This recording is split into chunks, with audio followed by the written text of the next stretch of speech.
Olá pessoal, estou com o vídeo 2, né? Mais um papo com vocês aí, em busca das respostas aí, respostas aí que a gente tem, sempre se faz, né? Conforme eu falei no primeiro vídeo, hoje eu vou tratar das questões provas de fé da existência de Deus na natureza, já que prova científica jamais vai ter, nunca terá. Né? Como eu te falei, Deus foi criador da existência. Ele está fora do campo de existência. Então, como se provar Deus dentro de um campo de existência que nós estamos? Nunca nós conseguiremos. É como se você olhasse para uma moldura de uma pintura e tivesse várias pessoas nessa pintura, né? E uma pessoa tentasse provar a minha existência, que estou fora da pintura, que eu existo, que eu estou dentro daquele campo de existência ali do quadro. Não tem como. Por quê? Porque eu estou fora. Eu estou fora do quadro. Às vezes eu sou o pintor do quadro. Eu pintei, eu criei o quadro. Como então a criatura provará que o Criador existe? É impossível, não tem como. Mas mesmo assim, Deus, na sua infinita benignidade, vamos falar certo, misericórdia, deu para a gente algum discernimento para a gente esclarecer, para a gente entender algumas coisas, não todas. Conforme eu falei no vídeo anterior, todas só na glória, onde nós atingiremos toda a potencialidade do nosso corpo, trasladado no nosso corpo incorruptível, inclusive com a nossa mente trabalhando a 100%. Só assim conseguiríamos entender determinadas coisas. Por enquanto, aqui nesse mundo terreno, nós não conseguiremos entender, mas alguma coisa Deus permitiu. Então vamos lá. Se você for um observador como eu e olhar atentamente para a natureza, você vai observar algumas coisas que, me perdoe os ateus, é impossível ser fruto do acaso do grande caos, conforme eles acreditam.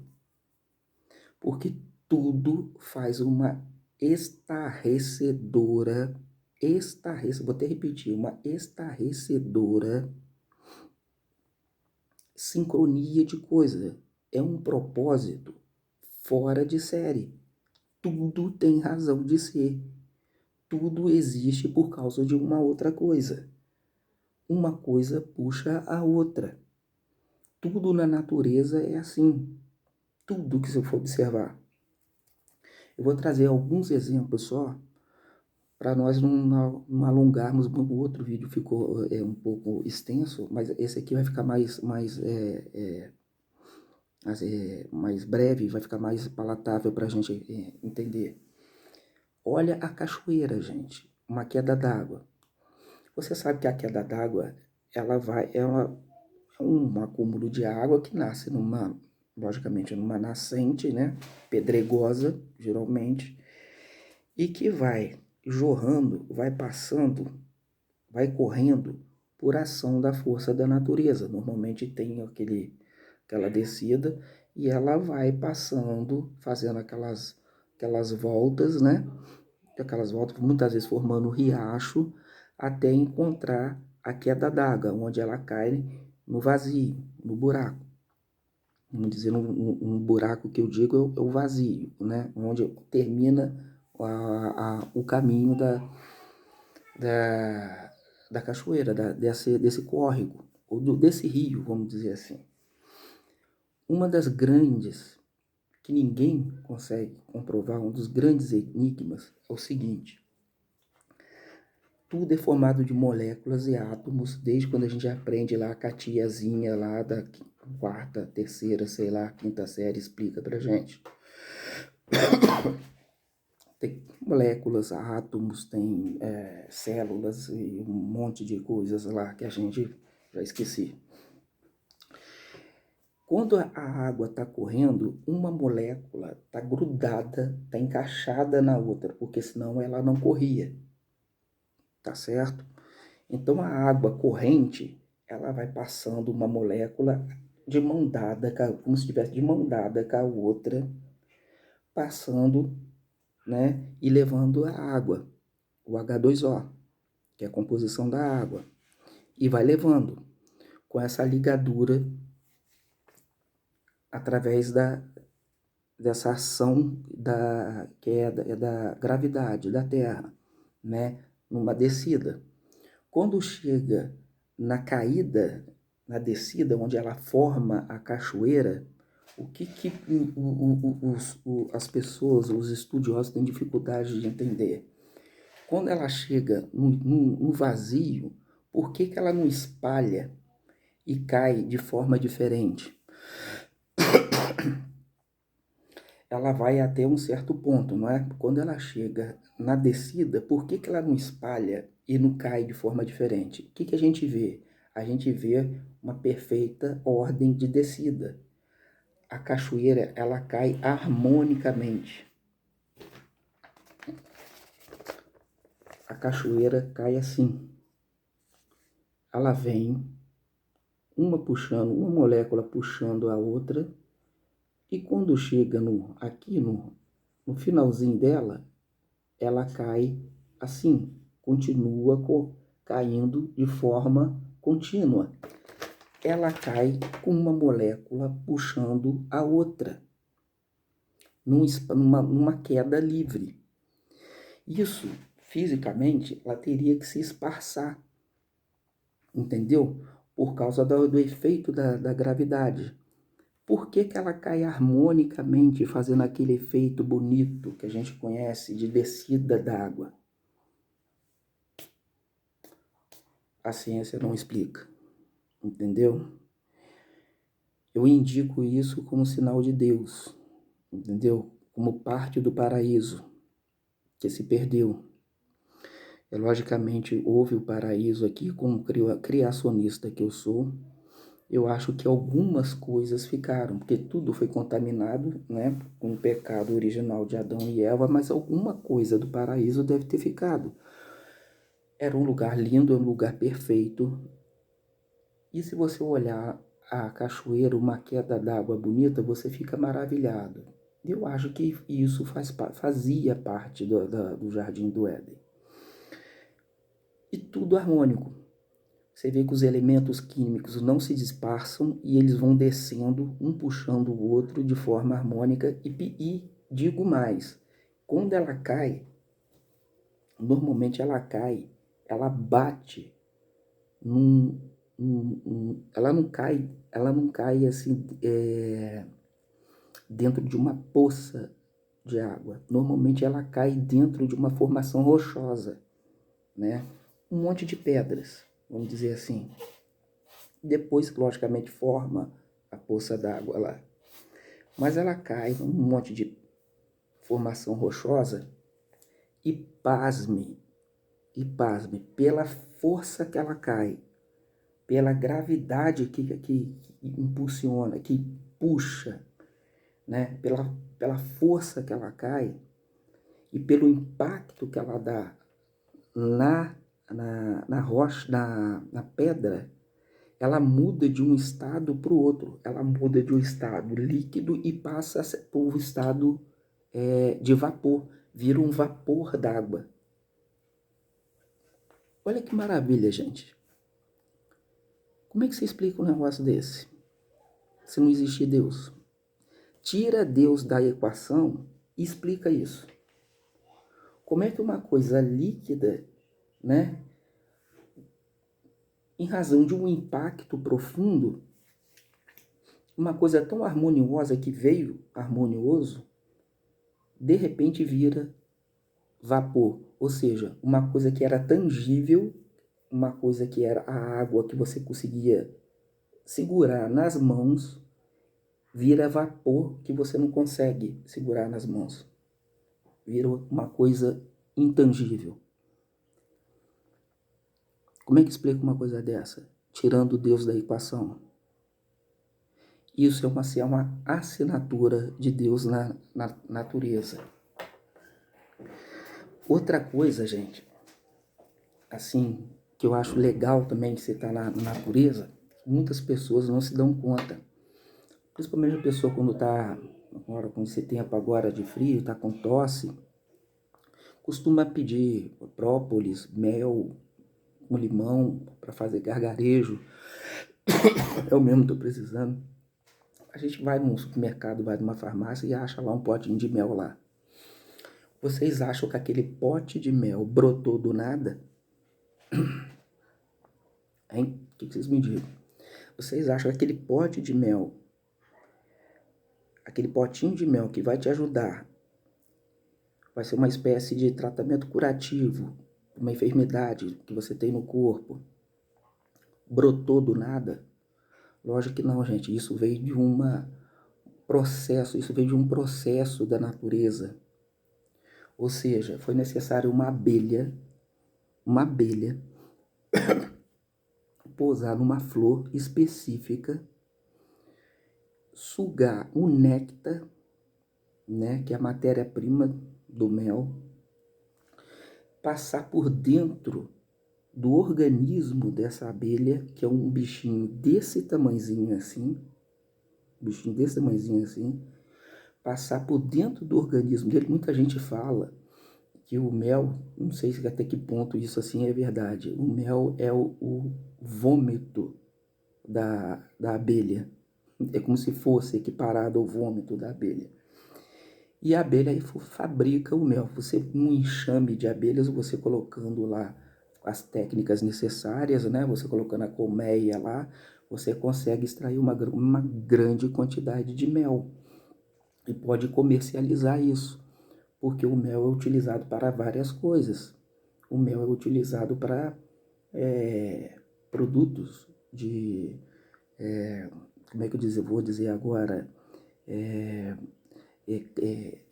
Sabonetes, para xaropes, né, para produtos medicinais, uma série de coisas que o mel ajuda, que o mel tem a sua serventia.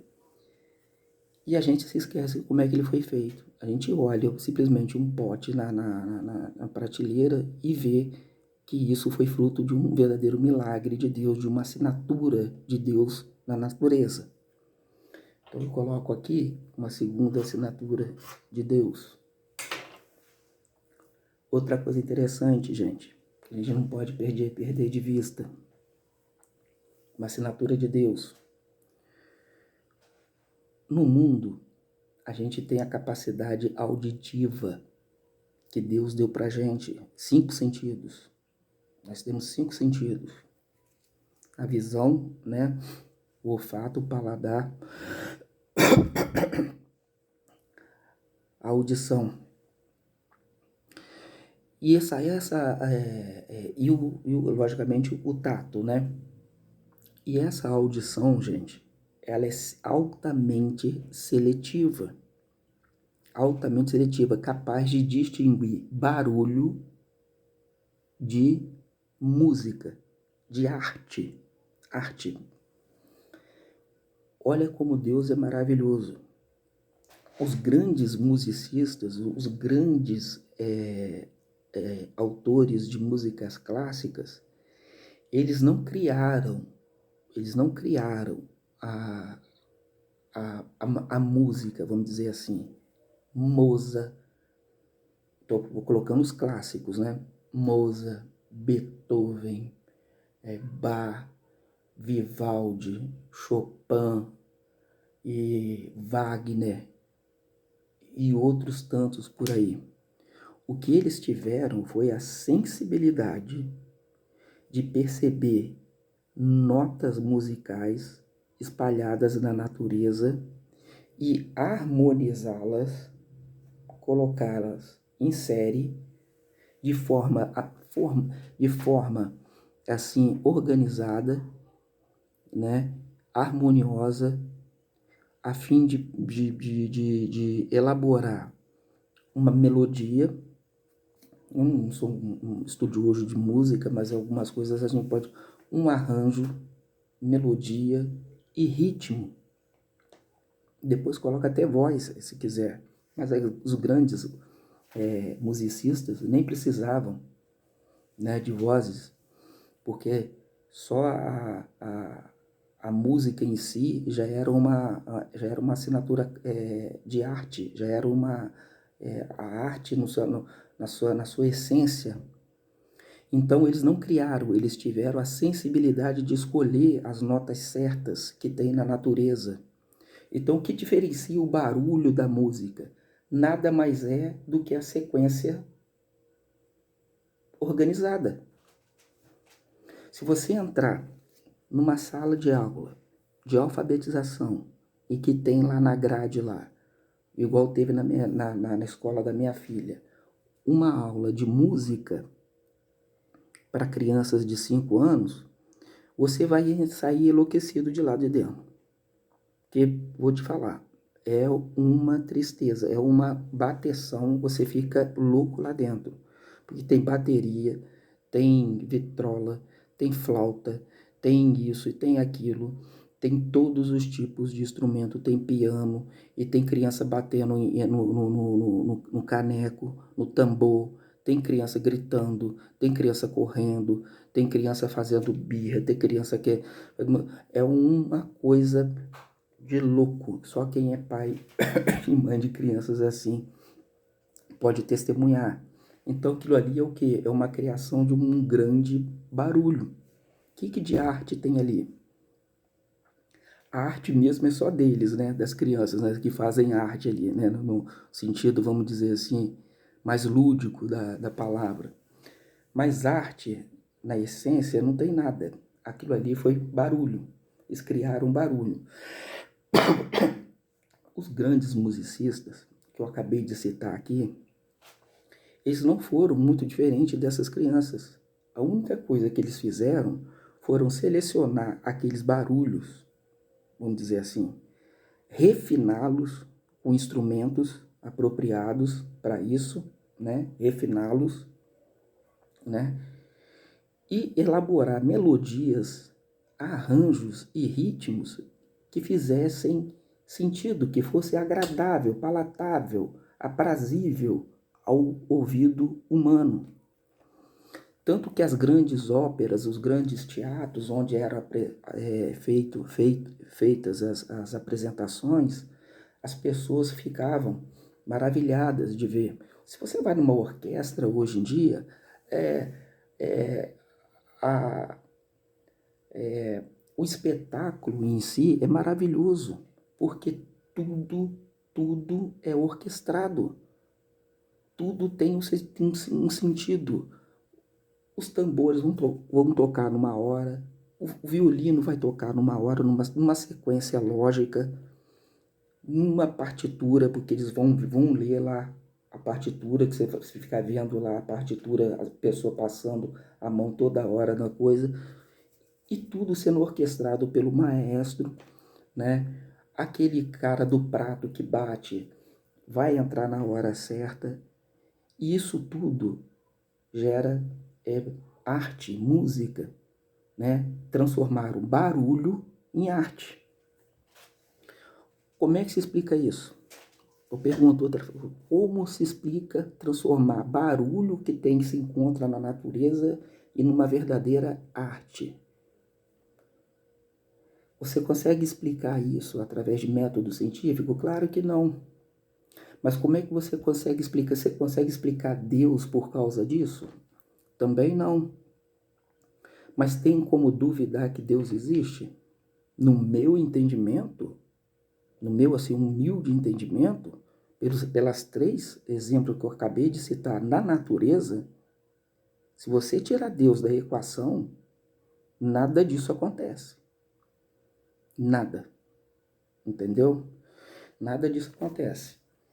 O que me faz agora ter uma ideia do seguinte, de que tudo tem um propósito na igreja e perdão, tudo tem um propósito na natureza e na sua vida. Por que que tem um propósito na sua vida também? A sua vida é como se fosse um grande barulho esperando ser harmonizado para ser transformado em arte final pelo grande musicista. Por quê? Porque se do pó nós nascemos e para o pó nós voltaremos,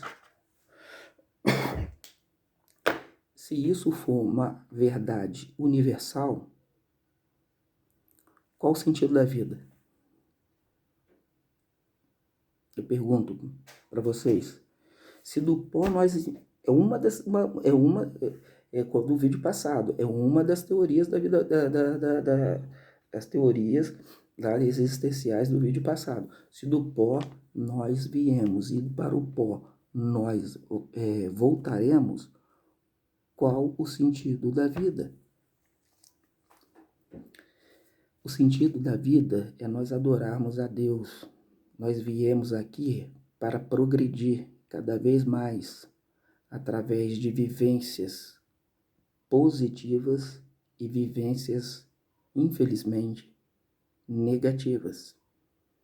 Nós passamos por alegrias e nós passamos por atribulações. Muitas vezes, mais atribulações, mais batalhas do que propriamente vitórias. Mas isso tudo cumpre um papel importantíssimo no plano de Deus. Vai ser revelado? Vai ser revelado. Pode ser aqui na Terra, no tempo Cronos, na nossa dimensão? Até pode ser, para você convencer outras pessoas da existência de Deus. Deus pode até permitir te dar esse esclarecimento aqui mesmo, mas que com certeza você, acreditando ou não, lá na glória, isso tudo vai fazer um grande sentido. Esses 3 exemplos que eu acabei de dar vão se transformar em milhares de exemplos da natureza que passavam todos os dias durante você indo para a escola, indo para o serviço, ou indo trabalhar, ou indo para a casa de algum parente, indo para qualquer lugar que seja, que passava pela natureza, pela vida, por ruas, por caminhos, por como é que eu posso dizer? Às vezes há caminhos até recheados de natureza mesmo, no sentido bruto mesmo da palavra, com borboletas, com árvores, com um boi, com mato. E nada disso a gente observava, a gente tinha tempo, porque a gente está preocupado. Está preocupado em quê? O que a gente fica preocupado? A gente fica preocupado em pagar a conta, uma grande maioria das vezes. E o rico fica preocupado em ficar mais rico.